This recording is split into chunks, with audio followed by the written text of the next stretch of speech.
In Palestine, the number of children killed by the Israeli occupation forces in the Gaza Strip surpassed 13,400 victims since the beginning of its genocidal operation 150 days ago. France became the first country in the world to protect the right to abortion.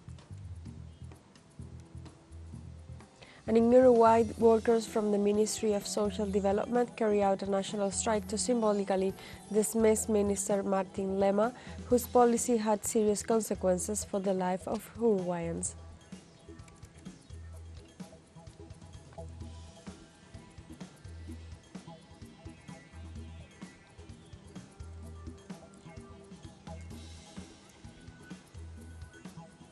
Hello and welcome to From the South. I'm Alejandra Garcia from teleSUR Studios in Havana, Cuba. We begin with the news.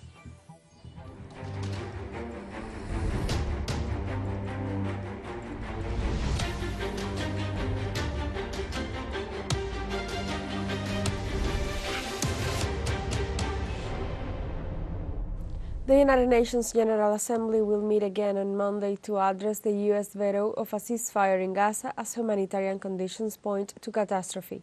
The forum will again be tasked with addressing the situation in the besieged Strip and will insist on a cessation of hostilities, a demand that seems impossible within the Council after 3 previous vetoes by the northern nation.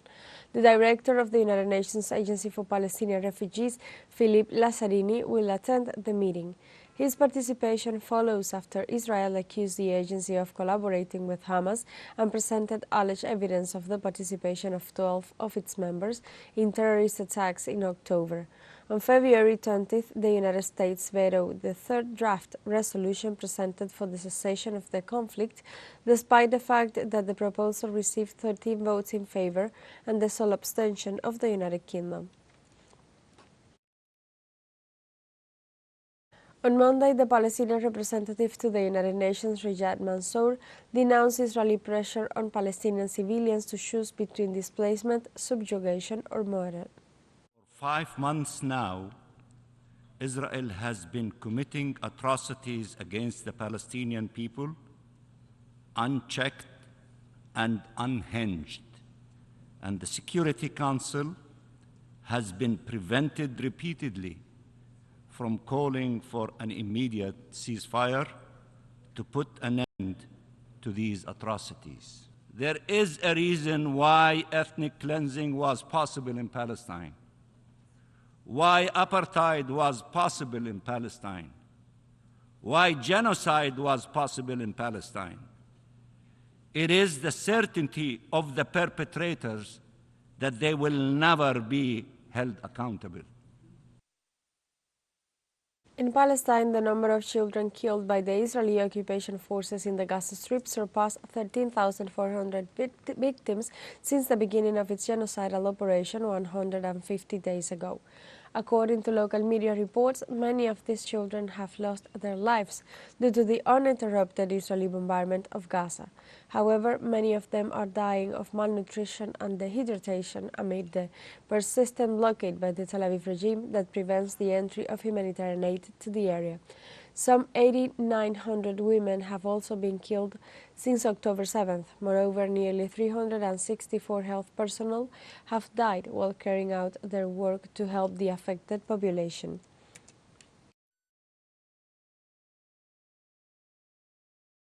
The Arab League called for urgent aid to be sent to Gaza and condemned those attempting to block this support. Secretary General Ahmed Aboul Gate said at the organization's headquarters that the blocking of aid was passing a death sentence on the Palestinian people and was a form of collective punishment. Aboul Gate made the comments during a meeting with Sigrid Kaag, the United Nations Under-Secretary General and Senior Coordinator for Humanitarian Affairs and Reconstruction in Gaza. Hamal Rushdie, spokesperson for the Secretary General, said there was a dire humanitarian situation in Gaza and that Israel was responsible for blocking much-needed aid. Aboul Gate and Kaag called for an immediate ceasefire for the return of the Palestinian Authority to Gaza to support reconstruction efforts and coordination by the international community to deliver aid. وعلى نحو عاجل It is urgent and there is no time to wait. The international community is obligated to deal with the famine that has started, to ravage elders and children, as well as the lack of water and medicine that warns of the spread of epidemics amongst the Palestinian people, in order to save as much souls as we can and to reduce the pain of hunger, thirst, and eliminate the risk of deaths of people who are suffering from cold, rain, siege, and bullets with no solutions for them to survive or protect their families. Houthi rebels fired missiles at a ship owned by an Israeli company on Monday as it sailed some 168 kilometers southeast of Aden, causing damage to its structure. The British Navy agency UK Maritime Trade Operations confirmed the incident in a brief statement published through its account on X and pointed out that the situation is being investigated. For its part, the British security company Ambrey also confirmed the attack and noted that the ship had been hit and had issued an alarm. According to Ambrey, the ship is operated by the Israeli company SIM Integrated Shipping Services. Since November 19th, Houthi rebels have proclaimed a decision to attack Israeli-related ships in the Gulf of Aden and the Red Sea in response to the Israeli attacks on Gaza. Let's take a short break, but remember you can join us on TikTok at teleSUR English, where you will find news in different formats, news updates, and more. Other stories coming up. Stay with us.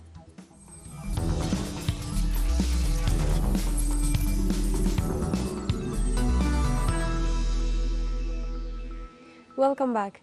On Monday, France became the first country in the world to protect the right to abortion. The National Parliament approved the incorporation of the right to abortion in the Constitution with a total of 780 votes in favor and 72 against of the 512 necessary votes. Precisely, the Prime Minister Gabriel Attal praised the achievement and pointed out that the government has a moral debt to those women who have suffered or even died for trying to be free. The act of registration in the Constitution will take place on March 8th, coinciding with the International Women's Day.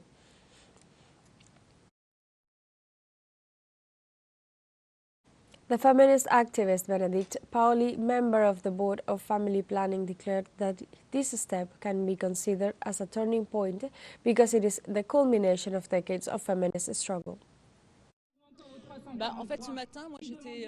In fact, this morning I was very moved.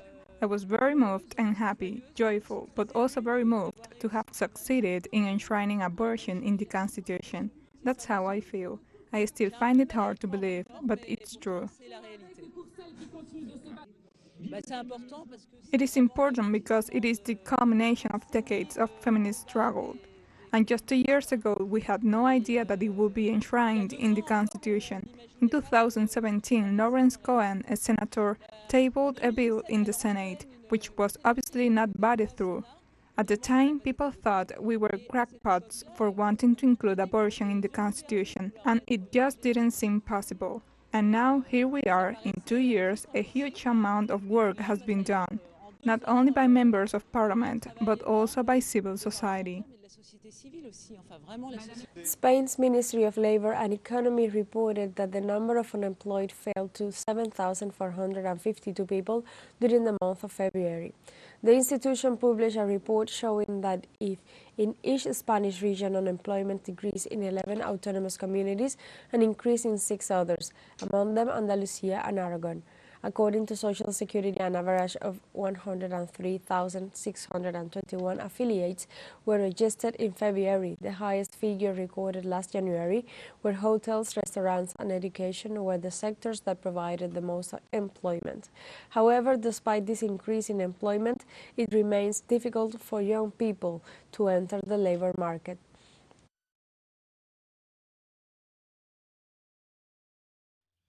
Well, I think that's really a very important fact to take into account, because in reality, it's been very hard for young people to find a job nowadays. We need more jobs that are really worth doing. Well, I'm currently multi-employed, which is the opposite, but because the working conditions are awful. I have several colleagues who are out of work and they are very prepared. It is awful. In Russia, in the context of the scandal unleashed by the leak of a conversation between German and Ukrainian military personnel, the ambassador of Berlin in Moscow, Alexander Graf, was summoned. The Russian Foreign Ministry will discuss with the German diplomat the recording confirmed as authentic. In this audio, the German Air Force officers discuss a possible bombing of the Eastern Bridge in reference to the repeatedly hit Crimean Bridge in the middle of the conflict.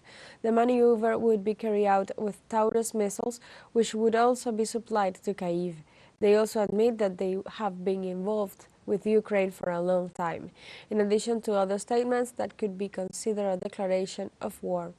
German Chancellor Olaf Scholz promised that the leak of such sensitive information will be investigated thoroughly, intensively, and quickly.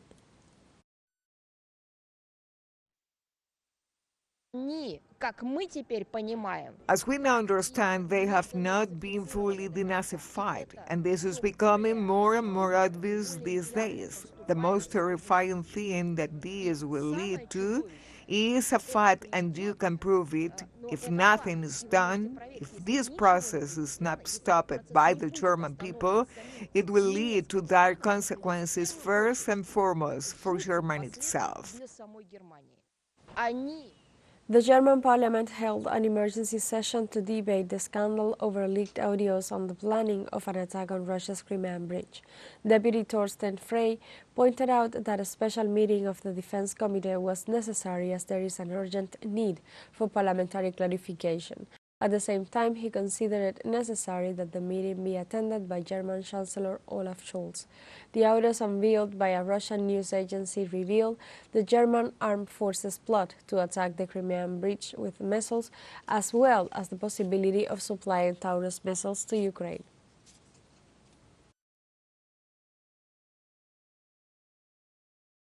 Meanwhile, Russian Foreign Minister Sergei Lavrov stated at a youth forum on Monday that Russia has evidence of how European Union embassies in Moscow are preparing for the upcoming presidential elections beyond what they're allowed to get involved in. We have accumulated a lot of material about how the European Union embassies in Moscow are preparing for our presidential elections, when interference mechanisms are being prepared, the creation of some kind of supporting projects for our non-systematic opposition operating outside the official political establishment. In general, things that embassies do not have the right to engage in. In this context, in Russia, Deputy Foreign Minister Alexander Gushko qualified as demonstrable and provocative the NATO Nordic response exercises that are set to take place across Finland, Sweden, and Norway. Russia is closely monitoring the NATO exercises that began near its border on Monday, as it was stated by the Deputy Foreign Minister. According to Grushko, such exercises, especially in the geographical proximity of the line of contact, increases the risk of military incidents. In this regard, he indicated that all necessary measures have been taken to ensure Russia's defensive capability. The NATO exercises, called Nordic Response 2024, involve more than 20,000 soldiers from 13 countries, more than 100 combat aircraft, transport aircraft, maritime surveillance aircraft, and helicopters will participate, as well as more than 50 submarines, frigates, corvettes, aircraft carriers, and various amphibious ships.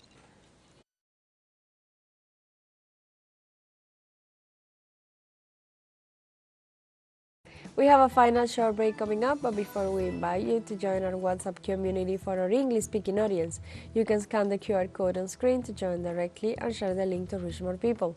Constant news coverage of Latin America and the Caribbean, as well as the rest of the world. Stay connected on the phone with teleSUR. Final short break. Don't go away.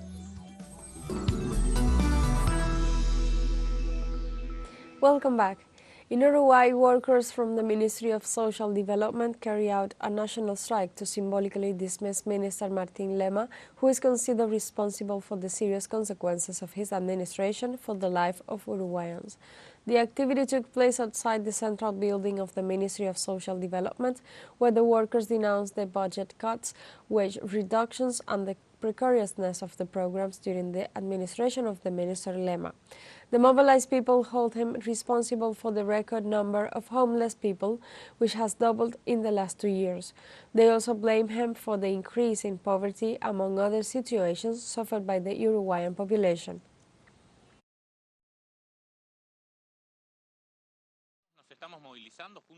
We're mobilizing together with Sutiga, which is the Union of Outsourced Workers of BIDES. Well, we are saying goodbye to a minister who is living with many more shadows than lights. Unfortunately, he's not a minister who has gone unnoticed during these 4 years in office. In fact, he's living with a record number of homeless people, with the withdrawal of social policies from the territory, with a 30% reduction in the salary of more than 300 BIDES workers in a process of deregulation that this union fought for, and well, we understand that it was a regrettable management that leaves terrible social results for the country. In principle, he has been a minister who has always acted with his back to his workers. He never sat down at the table with us, and in fact, this was reflected last year when an unprecedented salary reduction of 370 people was implemented in this ministry. We also want to denounce the social policy that we understand have been dismantled. BIDES has a particularity of being a ministry that increased its budget, and nevertheless, the turn towards welfare policies has been very strong, while other policies that are not welfare policies have been weakened. The President of Venezuela, Nicolás Maduro, and the extended political high command of the national government held a meeting on Monday to work on the 7 transformations plan. The meeting took place at the Simón Bolívar Monumental Stadium. During his speech at the event, the head of state asserted that the path is being paved together with the people, whose proposals will make up the plan of the 7th towards the 2030, a plan to direct and lead the future times of Venezuela. The president also reiterated that all Venezuelan people have the obligation to be a power of transformation and not a power of conservation.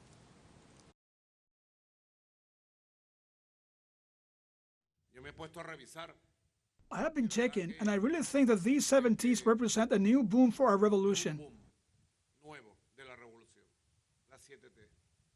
The ideas involved, the proposals to action, are totally relevant to the current reality of Venezuela.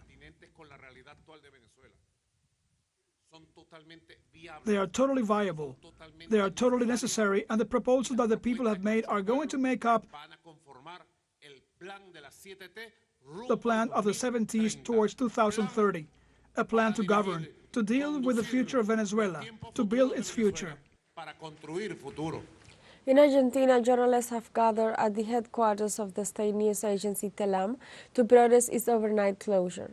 Only 3 days after President Javier Milei announced the closure of the news agency, staff found the building fenced off and the website disabled. Moreover, all the workers were relieved of their duties for a period of 7 days. In this context, journalist organizations gathered in front of the agency's office in Buenos Aires for a solidarity hug to resist the measure, which they deemed unconstitutional as it bypassed the Congress. TELAM has over 700 workers and is a key provider of national news, both to local and international news outlets. Demonstrators have denounced the government act as an attack on the press and its freedom of speech.